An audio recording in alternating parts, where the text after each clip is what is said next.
Fala pessoal, como é que vocês estão? Satisfação estar com vocês aqui de novo e a gente vai tratar aqui de um assunto de extrema importância. Vou começar por um fato recente e vou terminar mergulhando no Brasil para mostrar a importância desse evento daqui, ó, do adicionar ao palco Shield of Americas, o escudo das Américas. E de cara aí você já vê que em cima estão aqueles que foram convidados. Deixa eu até ampliar a imagem aqui para vocês verem um pouquinho melhor. E embaixo, o pessoal que ficou de fora, né? Então embaixo já tem o ditador da Nicarágua, né? O Daniel Ortega. Depois a presidente do México, a Cláudia Sheinbaum. Espero que eu tenha falado certo. O queridíssimo Lula da Silva, né? O pai dos pobres e amigo dos vagabundos. E por último ali, o ex-guerrilheiro, né, totalmente entregue aos prazeres da vida, o Gustavo Petro, que está de saída. A gente vai também passar pela eleição em maio, lá da Colômbia. Isso tudo daí é pelo seguinte. Vocês já viram o Trump dizer que o Marco Rubio vai entrar para a história como o maior o maior secretário de Estado da história dos Estados Unidos? O Trump ele tem falado isso daí repetidas vezes. Eu queria colocar aqui só em uma das vezes, porque foi no discurso dele no State of Union, que é quando ele abre o Congresso norte-americano, e foi uma das oportunidades em que ele falou. O vídeo aqui circulou bastante, talvez vocês tenham visto, mas por acaso não viram, vamos dar uma olhada aqui do Trump falando do Marco Rubio. He's going to go down as the best Secretary of State in the country's history. Marco Rubio. I don't want him to get too popular. It's true.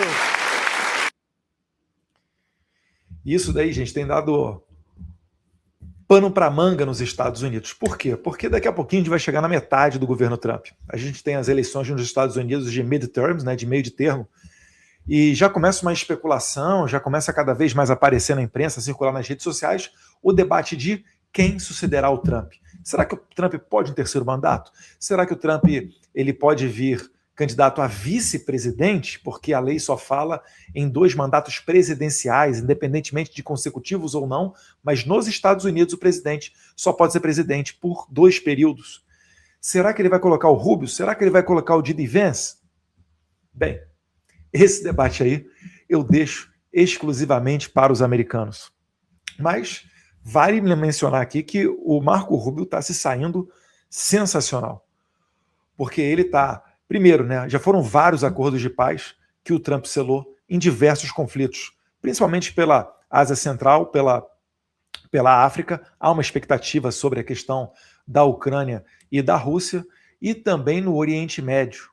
Mas o fato é que a tudo aquilo que ele está se prestando a fazer, ele está sendo vitorioso. A gente está vendo aí mais recentemente agora a questão do Irã, nós vimos a questão da prisão, captura e prisão do Nicolás Maduro, e daqui a pouquinho a gente vai chegar lá na queridíssima Cuba. E qual foi, né, o grande pulo do gato aqui, que eu acho que o Marco Rubio foi muito feliz? Foi na questão do combate ao narcoterrorismo. Vale lembrar, vocês vão lembrar aqui, no passado, deixa eu botar aqui a imagem dos Shields of America. Vocês lembram no passado dos Estados Unidos indo atrás de terrorista? O próprio Trump, né, explodindo alguns deles, né, o cão pegando. É que o nome dos caras é muito complicado, né? Abu Bakr, enfim, aquele cara lá que era um dos terroristas lá mais procurados do Oriente Médio. O próprio Osama Bin Laden. Então o que acontecia? Vocês viam que as forças armadas americanas eram empregadas no combate ao terrorismo, correto? Quem é que fazia o combate aos traficantes de droga, aos cartéis? Era a DEA. Eu vou botar umas imagens aqui para vocês, vocês vão lembrar perfeitamente. Vocês já assistiram Narcos? Tem várias séries, principalmente no Netflix. Eu assisti todos. Tem um lá do Pablo Escobar, que são quase uns 100 capítulos, né? Narcos, El Chapo, enfim. Isso vende tanto, né, que tem várias edições diferentes, em vários episódios diferentes. Por exemplo, aqui, ó. Isso aqui não é da série, né? Isso aqui é da vida real. da transferência do El Chapo. Quem é que está fazendo aí a condução dele? Olha ali. O que está escrito na jaqueta desse rapaz aí? Até simpático, estou vendo ele de barba e careca. Se ele tirar a barba, acho que ele fica mais simpático ainda, hein? Está um pouquinho acima do peso. Mas olha ali no casaco dele, grandão ali, ó. DEA, Departamento de Drogas, né, dos Entorpecentes dos Estados Unidos. Se a gente for olhar realmente o Narcos, para quem já viu Narcos, né, quem falou aí que viu Narcos, vai lembrar disso daqui, ó. Na esquerda está o personagem da série do Netflix, né, de jaqueta marrom, e na direita, com o boné do DEA, o ator na vida real. Inclusive bem parecidos, esse bigodinho característico aí dos anos 80, aquele bigodinho que sargento da Polícia Militar metia a bronca na vagabundagem, era um fusquinha e um 38 canela seca, e a vagabundagem se borrava de medo. Então o DEA era quem fazia essa parte de narcóticos, de entorpecentes. Tem muita acusação, inclusive o Mike Pence já fez, né, falando da CIA, não tenho certeza se o Mike Pence falou da DEA, mas enfim, muitas suspeitas recaem de corrupção nessa agência. Na verdade, né, é até uma... Se você for comparar com os níveis da América do Sul, é até uma... Não é nem bacana você falar disso, porque tem muito mais corrupção nas polícias latino-americanas, mas enfim. Eu estou querendo pontuar aqui que quem está fazendo combate ao narcoterrorismo são as Forças Armadas Americanas. Quando a gente olha cenas como essa daqui, que vocês todos viram desses barquinhos tomando míssil, aí, explodindo tudo, barquinho cheio de cocaína, principalmente, sendo levado da Venezuela para os Estados Unidos, ou por vezes aí com destino ao México. Quem está bombardeando esses barquinhos com drogas não é o DEA, são as Forças Armadas. Por quê? Porque o jogo mudou. Como eu falei, antigamente, Forças Armadas iam atrás de terrorista. Quando você muda esse conceito e você engloba os narcoterroristas como uma ameaça à segurança nacional americana, você dá carta branca não só para o DEA, para a CIA, mas também para as Forças Armadas. Então, as Forças Armadas americanas capturaram Maduro, que era o 01 do Cartel dos Soles, que é o maior cartel de drogas da Venezuela. As Forças Armadas americanas estão bombardeando navios com drogas com destino aos Estados Unidos. E essa que foi a grande sacada do Marco Rubio. Por quê? Porque a partir daí você dá margem para que essa força letal também seja usada em toda a região, em todo o mundo. Aumentou o nível do combate às drogas. Porque os traficantes, de maneira correta, deixaram de ser tratados como criminosos comuns ao lado de ladrões, né, criminosos ali da via cibernética, e passaram a ser dado enfoque neles de terroristas. Porque eles são terroristas, eles dominam território. Eles fazem de refém aquela comunidade, eles usam ela de escudo. Você vê só, lá no México, o Trump entrou, né? Os americanos entraram junto com a Marinha mexicana, porque lá no México a Marinha é que faz o combate aos terroristas, porque o negócio é muito pesado, não dá conta só para a polícia. E eles mataram o El Mencho. El Mencho era o moderno El Chapo, vamos assim dizer. Era um dos grandes líderes do cartel de Jalisco lá do México. O Trump avisou. Tem um vídeo aqui, eu não estou com esse vídeo aqui, mas o Trump, deixa eu ver se eu acho ele aqui, calma aí. Achei aqui, ó. Deixa eu colocar em tela inteira, porque a imagem já está pequena. Cadê?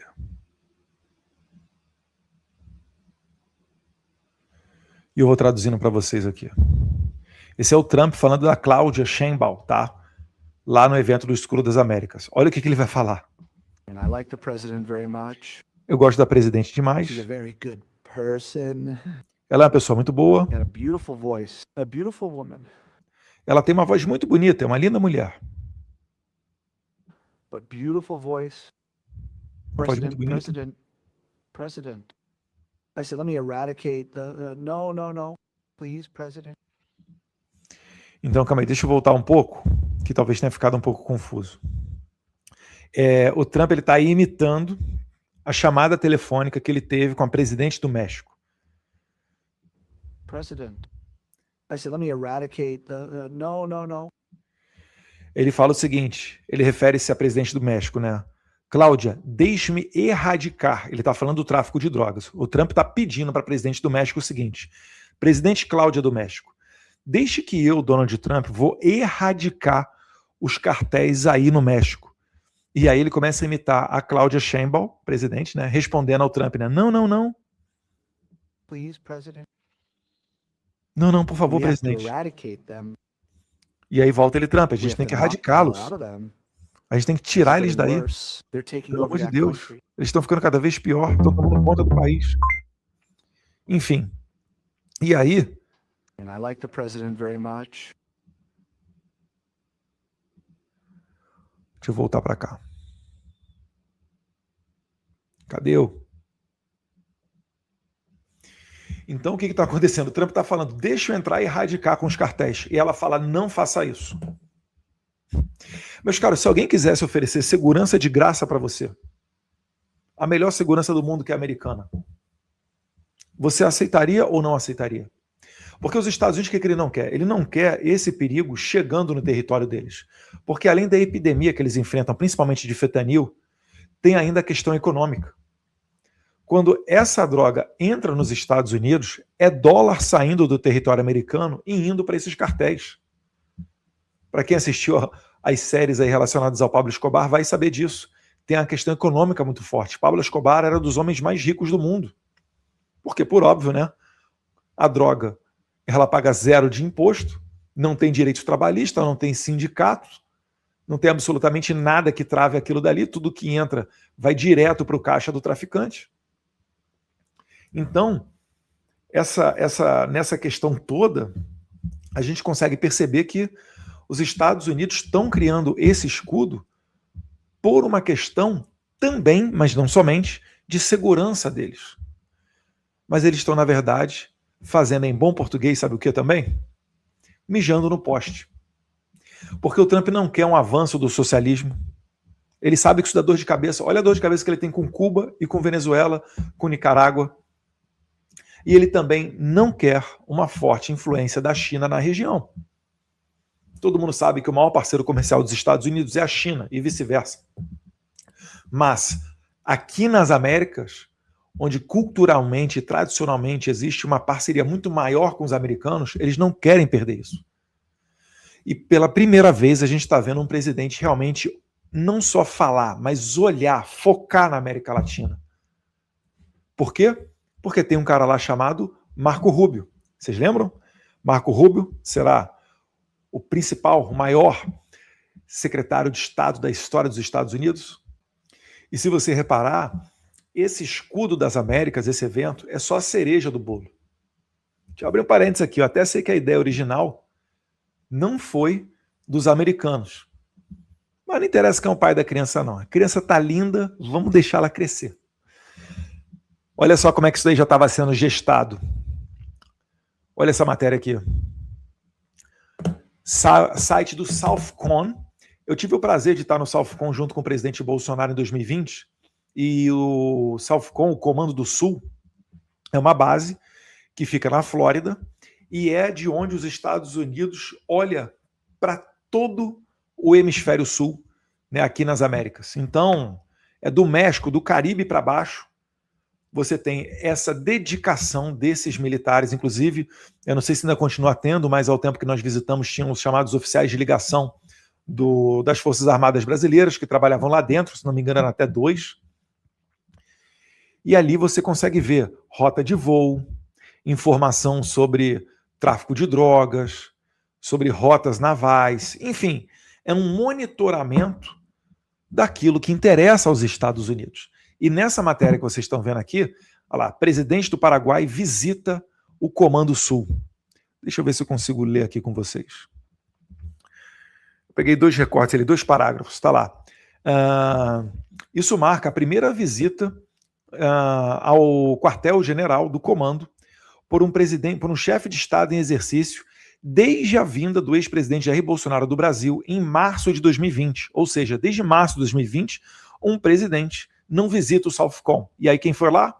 O Santiago Penha do Paraguai. Aí tem lá, a visita do Penha destravou ali no SOUTHCOM para ser informado sobre o cenário completo dos esforços relativos à defesa bilateral nas relações com o Paraguai, que é um parceiro regional chave para os Estados Unidos. Outros tópicos adicionais foram discutidos, incluindo temas sobre segurança regional, o aperfeiçoamento das forças de segurança do Paraguai e planos em comum para a luta contra o tráfico de drogas e também crime organizado transnacional. Então tá aí o Santiago Penha visitando o SOUTHCOM. Se vocês forem ver, tem várias matérias também mostrando a cooperação da Argentina com os Estados Unidos nessa área.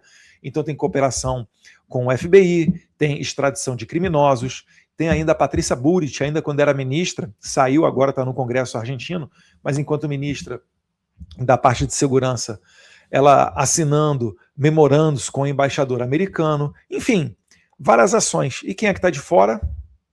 Pois é, volta a foto ali. Agora ele tem duas câmeras. Câmera 2. Equipe, volta ali para a foto do pessoal das Américas. Shield of Americas. Cadê a foto? Cadê a foto? Cadê a foto? Não é possível, tá aqui, ó. Pá. Quem é que tá de fora? Sabe em bom português quem é que tá de fora? Tá de fora quem corre junto com o vagabundo. Tá de fora quem apoia o tráfico. Então tá de fora ali Daniel Ortega, Cláudia Sheinbaum, Lula da Silva e Gustavo Petro. Gustavo Petro, inclusive, ex-guerrilheiro. Esse daí eu nem sei como que tá como presidente da República, porque bêbado Lula também é, né? Mas bêbado e ex-guerrilheiro, fora outras cositas más, complicado. Bem complicado. Vale lembrar, teve o esforço, os Estados Unidos piscou para o Brasil. Não é que não houve um convite. Houve um convite para o Brasil. Os Estados Unidos desejaria que o Brasil, ainda que com um presidente de esquerda, estivesse aí no meio desses Shields of Americas. Porque a questão aqui não é simplesmente direita e esquerda. Mas, normalmente, quem é que corre junto, quem é que tem capital político no tráfico de drogas? É a esquerda. No Brasil, responde para mim aí, deixa no comentário. Onde é que houve, quando os presídios comemoraram quando o quê? Quando o Lula foi eleito? Ou quando o Bolsonaro largou na frente na contagem da apuração dos votos? Vocês vão lembrar dessa matéria daqui, ó. Lembra? Ainda deixei grifado ali, ó. Opa. 6 de maio de 2025. Esse senhor simpático aí é o David Gamble Jr. Ele foi ao Brasil, é claro, dentre outras coisas, tinha sim essa mensagem de apoio ao Jair Bolsonaro. Tá aí o Ricardo Pita, que fez parte dessa delegação junto com o David Gamble Jr. Mas o David Gamble Jr. veio no Brasil também para tratar de, além de sanções, de narcotráfico. Olha ali o subtítulo. Diplomata e ex-militar, David Gamble Jr. visita Brasília para reuniões com a autoridade do Executivo e do Legislativo sobre crime organizado. Meus caros, acreditar que o Lula vai combater o tráfico de drogas? Olha, nem se o Lula fosse o Rui Barbosa para passar essa lábia no Trump. Então repare que a coisa não está tão bonita em qual muitas imprensas tentaram pintar para vocês quando da suspensão da Magnitsky. O bastidor está pegando fogo e eu vou dar mais uma prova disso. Você sabe quem é o enviado especial dos Estados Unidos para o Brasil? Quem é que trata dentro do State Department do Marco Rubio, que vai entrar para a história como o melhor secretário de Estado da história dos Estados Unidos, segundo Donald Trump? Quem é que dentro do Departamento de Estado lá do Rubio, quem é que trata de Brasil? Diz para mim aí. Esse daqui é o enviado. Darren Beatty. Trump indica crítico para supervisionar relações entre Brasil e os Estados Unidos. Darren Beatty já causou uma crise diplomática com o governo brasileiro por trazer comentários sobre o ministro Alexandre de Moraes. também conhecido como Dom Pedro III. E ali embaixo, né, você tem na esquerda a foto do Darren, né, posando aí para uma foto oficial, e depois ali do lado, não sei se vai conseguir ver muito bem, mas é o Paulo Figueiredo, o Darren, eu e o Ricardo Pita, que visitou meu pai. Essa foto aí foi de uma postagem minha no X de setembro. Então, meus caros, para quem achava que estava tudo bem na relação entre Brasil e Estados, ou melhor, tudo bem na relação Trump e Lula, tenho novidades. E agora eu quero falar com vocês. Gravem esse nome. Darren Beattie. Já fez muito no combate à censura lá no Reino Unido, vai fazer também no Brasil.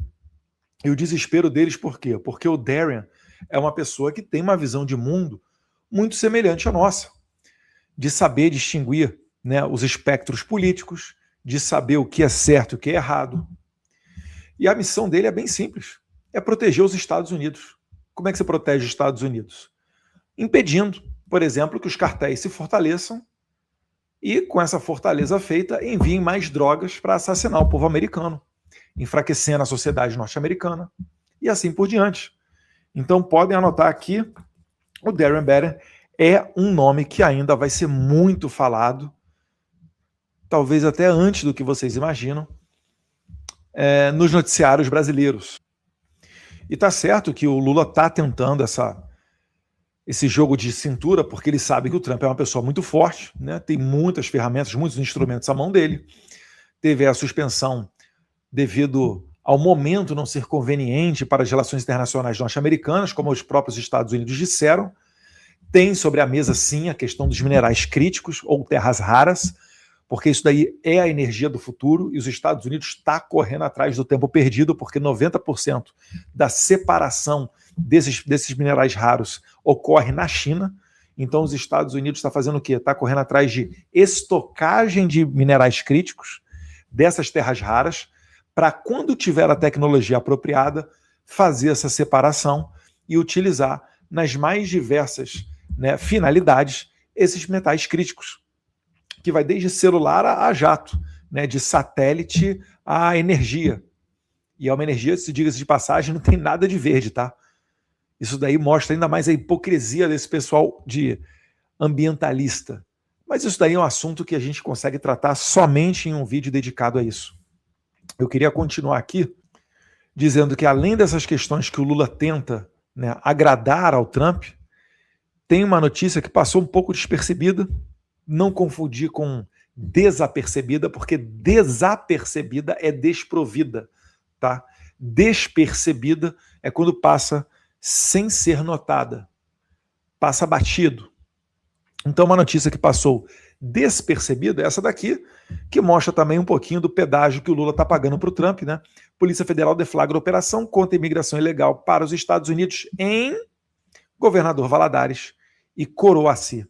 Bem, Governador Valadares, vocês sabem que é uma cidade de Minas Gerais, conhecida, famosa por enviar pessoas aos Estados Unidos, né? Eu acho até que a maioria delas deve ir legalmente, mas, como a fama fica grande, o Lula quis dar ali um presente para o Trump, querendo dar um sorrisinho, fez essa operação, mandou a sua polícia política, a Polícia Federal, para fazer aquilo que interessa ao Lula, esse combate à imigração ilegal. Eram poucas pessoas ali que acabaram sendo detidas nessa operação, acho que foram cerca de 9 milhões, se não me engano tinha lá no subtítulo da matéria, mas não está aqui, e cerca de 60 pessoas que estavam sob essa investigação de envio ilegal de brasileiros para os Estados Unidos. De toda sorte, a gente consegue perceber que o cerco está se fechando.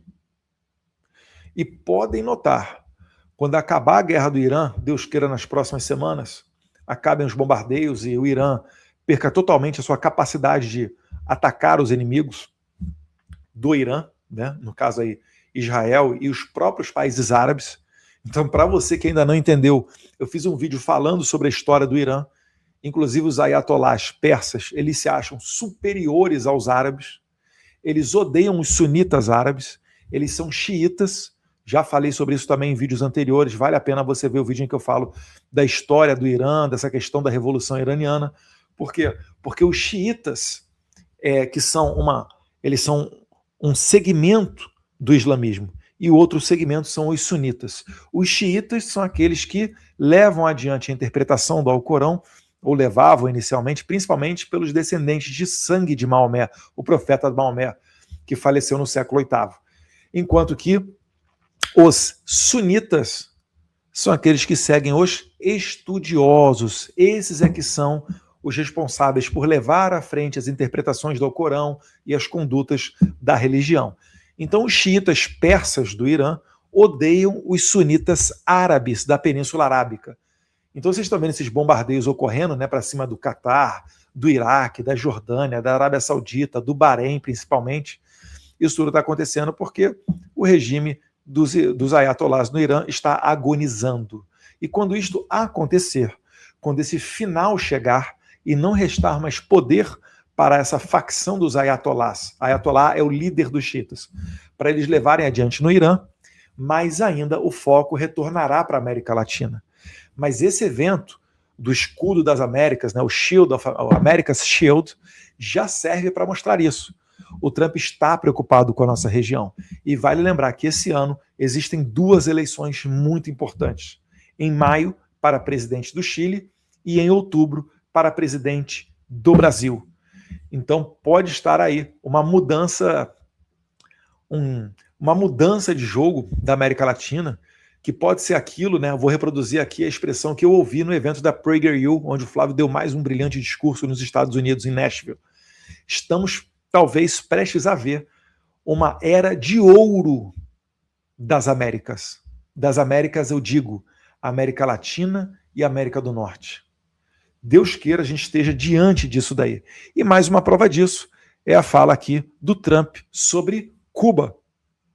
Trump fez cair o regime da Venezuela, está fazendo cair o regime do Irã, e Deus quiser, o próximo será Cuba, que inclusive o povo neste momento está nas ruas. Deixei um stories meu lá da Maria Elvira Salazar mostrando um vídeo, né, o áudio de um vídeo das pessoas nas ruas, e ela, né, que tem contato direto com a população cubana, reportando isso, que as pessoas estão nas ruas. Mas vamos ver o que o Trump falou sobre Cuba. So looking forward to the great change that will soon be coming to Cuba. Cuba's at the end of the line. They're very much at the end of the line. They have no money, they have no oil. They have a bad philosophy, they have a bad regime that's been bad for a long time.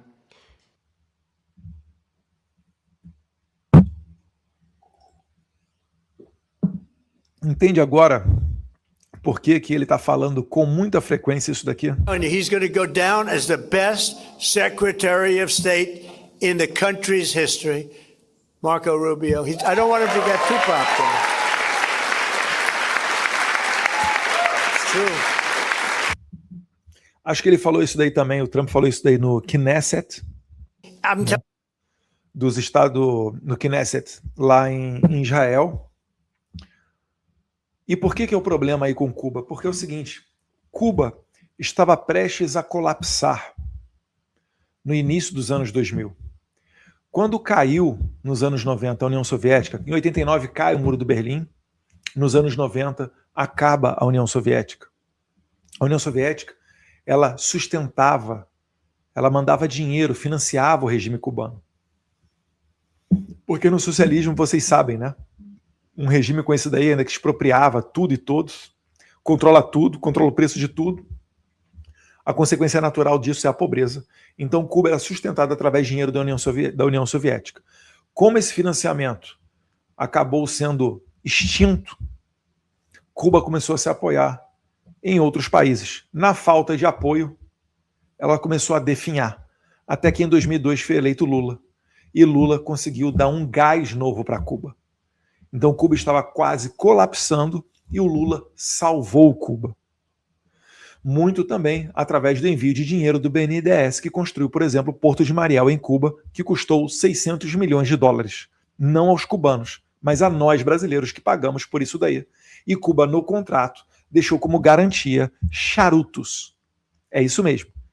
O Brasil emprestou 600 milhões de dólares para Cuba e como garantia recebeu, né, como garantia charutos. Resta saber como é que você vai fazer para executar essa penhora, né? Vai mandar a Marinha do Brasil ir lá pegar charutos lá em Havana. É uma piada, né? Sendo ainda que o BNDES colocou como condição, né? A Cuba veio para o BNDES como condição igual à da Suíça. Emprestar dinheiro para Cuba fazer o Porto de Mariel teve as mesmas condicionantes que emprestar dinheiro para um país como a Suíça. Foi avaliado que havia o mesmo risco, o mesmo tipo de transação seria mandar dinheiro para um ou mandar dinheiro para outro, financiar uma obra em um ou financiar uma obra em outro. É inacreditável, né? É suco de Brasil isso daí. E agora o que acontece? Quando o Trump retira o Nicolás Maduro do poder, ele não só faz isso, ele também está pegando petróleo da Venezuela. Porque foram muitas empresas americanas que tomaram calote, existe muita droga sendo enviada para os Estados Unidos, os Estados Unidos têm que movimentar os seus portas-aviões, a sua frota inteira, as suas forças armadas, e o Trump está pegando esse petróleo da Venezuela, vendendo no mercado e pegando dinheiro e devolvendo para os venezuelanos. Só que esse petróleo ele iria também para Cuba. A Venezuela tem vários programas tipo Mais Médicos. Imaginemos aí, mais médicos, mais técnicos, mais enfermeiros, mais professores. Então estava cheio de cubano na Venezuela. Muito provavelmente uma boa parte ainda continua lá. Inclusive, quando na operação que capturou Maduro, mandou uns 30 cubanos para o saco, que era o pessoal que fazia a segurança, o núcleo duro ali do Maduro. Coisa que o Maduro sempre negou, inclusive numa entrevista para Maria Elvira Salazar, que é hoje congressista, mas no passado era jornalista. Ele fala, não tem ninguém de segurança, não tem ninguém de Cuba na minha segurança, não. Os Estados Unidos acho que mataram uns 32 ou 64 agentes cubanos nessa operação que capturou o Nicolás Maduro. Então o Trump está cortando a energia de Cuba. Cuba já vive um racionamento fortíssimo de energia. Existem cidades que têm 1 ou 2 horas de energia pela manhã e 1 ou 2 horas de energia no começo da noite. Acabou. É por isso que as pessoas estão indo para a rua. Porque a situação de vida ela está tão insustentável que é preferível arriscar a morte ou arriscar 15, 20 anos de cadeia, que é o que pega o pessoal em Cuba por protestar, mas arriscar para tentar mudar esse regime. E quando uma população, quase 100% dela, se rebela, não há regime que se sustente. Pode acontecer aí talvez igual no Irã, né? Matando aí de 30 a 60 mil pessoas. Lembrando ainda que antes da Revolução de 1979, quando ainda era o Shah, o Reza Pahlavi, o rei do Irã, teve episódio que ficou conhecido como a Sexta Sangrenta, onde morreram, segundo as contas dos opositores ao Shah, cerca de 60 pessoas, ou 80. Acho que foram 88 pessoas. É que as contas variam, tá? A depender da fonte que você consulte. Mas não foram mais do que 100. E esse dia ficou conhecido como a Sexta Sangrenta. O que dizer de mais de 30 mil assassinados? Então, voltando para Cuba, o regime está definhando novamente. É claro que na estratégia norte-americana, todo mundo sabe, o Trump não precisa falar, o Marco Rubio não precisa abrir a boca sobre isso, mas todo mundo está vendo que o petróleo que vai para a China está sendo bloqueado. Cerca de 15% do petróleo chinês, então a China tem 100% do seu petróleo, imagina aquela fatia, né? 100%. 15% dele vem do Irã. Já não vai vir mais, amigo. Outro X% vinha da Venezuela. Também não vai chegar mais. Como é que a China vai fazer? Porque a moeda de troca da China com o Trump, onde está o maior do seu poder de barganha, está nas terras raras. Porque a China é uma grande produtora, mas ela tem uma indústria muito avançada nessa área. E os Estados Unidos não têm. Os Estados Unidos ficou para trás. Por quê? Porque esses retardados mentais que ficam discutindo terceiro banheiro, política LGBTXYZ, né, esse tipo de coisa, não estavam se dedicando a colocar o seu povo para focar naquilo que interessa, que é principalmente na parte energética. A China, sim, estava fazendo esse dever de casa. Os Estados Unidos estava dormindo no ponto. Então, se a China apertar o gatilho, apertar a mão na parte de terras raras, que é a energia do futuro, os Estados Unidos já está preventivamente segurando a mão pesado na questão do petróleo. Com as inteligências artificiais, eu quero fazer um vídeo aqui no YouTube só para isso, mas eu vou dar uma pincelada aqui com vocês. A inteligência artificial, as novas tecnologias, esses chamados data centers, eles consomem muita energia.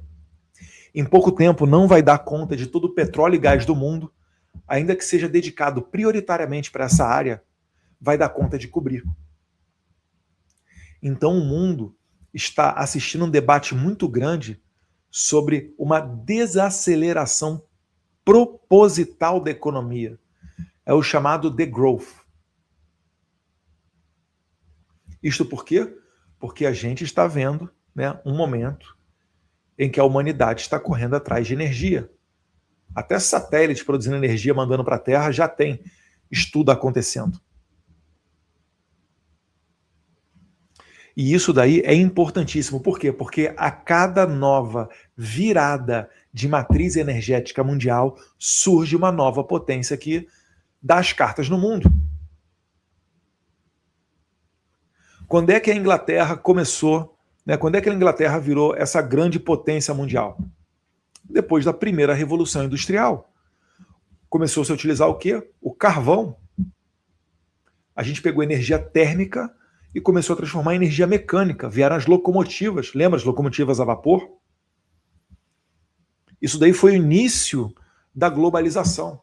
Que, por definição, o que é globalização? É a aceleração dos meios de comunicação e meio de transporte. Aquilo que antigamente demorava muito tempo, agora acontece quase em tempo real. Por exemplo, antigamente, para mandar uma carta para minha mãe, que está lá no Rio de Janeiro, o que eu tinha que fazer? Enviar a carta, dobrar, selar, botar no correio, esperar alguém pegar um navio, um avião, fazer essa carta chegar no Rio, aí centro de distribuição, até chegar na minha mãe, ia pelo menos aí 1 ou 2 semanas dos Estados Unidos para o Brasil. Hoje em dia, como é que acontece? WhatsApp, tempo real. Isso é globalização. Antigamente, Dom Pedro II, para visitar os Estados Unidos, que ele veio lá na década de 1870, demorava dias de navio. Hoje em dia ele pega um avião, a depender de onde ele estiver no Brasil, ele chega até em 5 horas nos Estados Unidos. Um voo de Manaus para a Flórida, 5, 6 horas.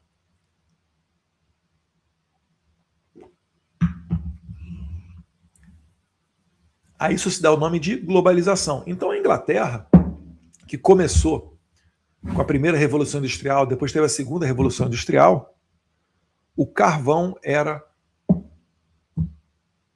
a matriz energética. Depois, no século XX, veio a Segunda Guerra Mundial, o crescimento do uso do petróleo, e aí quem é que surgiu como grande potência? Os Estados Unidos. Porque no século XIX, Brasil e os Estados Unidos tinham economia até semelhante, muito de matriz de agro, de soft commodities.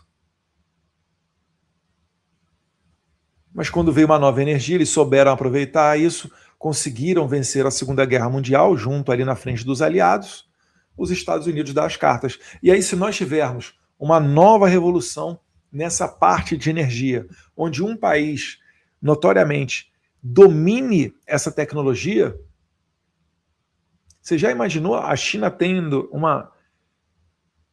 a questão de data centers, IA de ponta, e os seus concorrentes não? É claro que isso daí seria uma mudança do jogo da geopolítica mundial. Eu estou ouvindo muita gente falar do Paraguai. Por quê? Porque atualmente o contrato da usina de Itaipu permite ao Paraguai, né, o Paraguai não é obrigado a vender energia para o Brasil. Então o Paraguai tem energia sobrando. Esses data centers consomem muita energia. Por vezes um data center ele vai consumir energia de uma cidade equivalente a 50 mil pessoas. Não vai demorar muito, vai ter empresa que vai estar consumindo energia que é o equivalente a um país da Europa. Uma empresa. Então o Paraguai está se tornando aí o país da onda do momento muito por conta disso. É claro, né, tem uma burocracia reduzida, uma tributação simples, né, é 10% de tributo para qualquer coisa, não tem praticamente direitos trabalhistas, é muito pouca coisa, então tudo aquilo que o trabalhador trabalha fica no bolso dele, ele não tem que pagar, né? Às vezes o patrão quer te dar até um salário de 10 mil, mas não pode. Por quê? Porque ele tem que pagar FAT, tem que pagar 13º, tem que pagar licença disso, licença daquilo. Aí, enfim, um monte de encargo. E ainda do lucro dele vai mais uma contribuição sobre o lucro líquido. Enfim, uma série de impostos que ele tem que pagar a menos para o trabalhador. Então o trabalhador, no final das contas, ele paga o quê? Ele paga para o político manejar o dinheiro dele. E aí o político, gerenciando o dinheiro do trabalhador, o que dá? Dá problema. Aí dá Postales, dá Previ, dá Funcef, esses rombos que atravessam mais de 100 bilhões de reais, porque os camaradas ficam comprando papel podre da Venezuela, ficam fazendo orgia com o teu dinheiro.